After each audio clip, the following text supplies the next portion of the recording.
welcome to How To Wednesday. Today I'm going to talk about how to work on facing your fears as a team.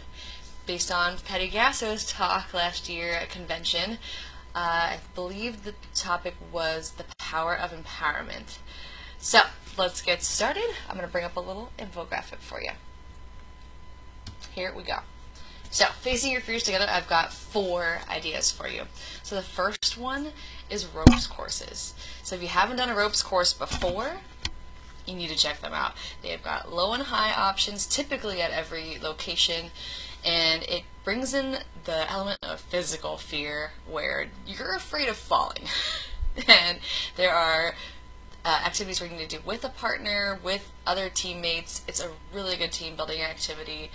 And it also brings in, like I said, the element of fear, and having to face that and get through it together is a great practice. So that's the first one. Next up, team talks. So I called this mental training. You can do this on any topic in the future that I will be talking about: confidence, composure, all of those things. It's a nice team building activity just to get to know each other a little bit better, because how often, even when they're hanging out outside of softball, are they actually talking about this kind of stuff? So for courage, I would start with asking them individually to write down their biggest fear when it comes to softball. Really give them time to drill down. I'm afraid of failure, but what is that really? Is it I'm afraid of looking bad, I'm afraid of not reaching my potential, or am I afraid of letting my teammates down? Walk around and help them really drill down to what that base fear is. Then partner them up and have them share what their fear is, what they go through when they're dealing with this fear, what the symptoms are, if you will. And then once they talk about that for a few minutes, bring it back to the whole group and really share the lessons learned. So what your fear is, what happens to you when you're really experiencing that fear, and how do you get past it. So this is a super awesome, really telling exercise to do with your team, and it again is great for team building because then they get some empathy for each other, can bond over like, hey, I'm afraid of that too, like that sucks, I understand. So that's a great activity. Team talks. Next up, get onto the field now. So partner drills. So any drill you want, you name it, any skill, you give a number to, so a goal. So trying to, out of 10 hits off the tee, driving all 9 of them. The trick is every one you miss, or just do all 10, every one you miss, your partner has to do a consequence. So I would usually do something physical they don't like. It's not going to harm them. So like if they did legs that day in weights, they do some burpees. Something that's not going to hurt them, but the partner's like, oh, I'm so sorry, I didn't want to make you do that. It's a really good focus challenge too. Okay, like, I don't want to make my partner do this, but okay, I've got to focus in and hit this drill.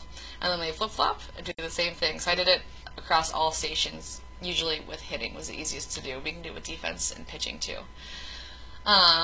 Next up, so same idea with team drills. So pretty much everyone has probably done a star drill or 21 outs, but really focusing on those drills of making it difficult and making it perfect. So for 21 outs, putting the full defense out there, no mistakes at all, no bad throws, no bobbles. Really be specific, really ramp up that fear of like, oh, I don't want to mess things up. Because as you know, if you haven't done 21 outs, you have to get 21 in a row. Gosh, this microphone, sorry about that. I'm talking with my hands down here. So you have to get 21 in a row, and if you mess up, the whole team has to start over again. So it's got that element of like, oh, sorry. But it's a really good challenge. But I want to say with all of these things, anything team building really, the most important part is processing. So if you go through these and say they don't go as planned, I've had a couple of times where the drill turned out to be way too difficult and it was like we crumbled and I was starting to like feel bad for them, so I had to call it. But there are lessons in that too. As long as you stop it, you don't let them beat themselves up for too long, but then you process it and say, okay, well, what was happening and what can we do next time? So main thing here, process through and really push them. So that's all we've got today. Let me get myself back here. Thank you so much for joining me at the Mental Sweet Spot Extra Innings. This has been How To Wednesday. Head on over to the website over here, and you can go to mentalsweetspot.com/OKSecret. Check out that full blog on her speech. Coach Gasso is a genius. So many good things. So check that out, and also get this infographic for free. Hope you enjoyed it today. Have a good one.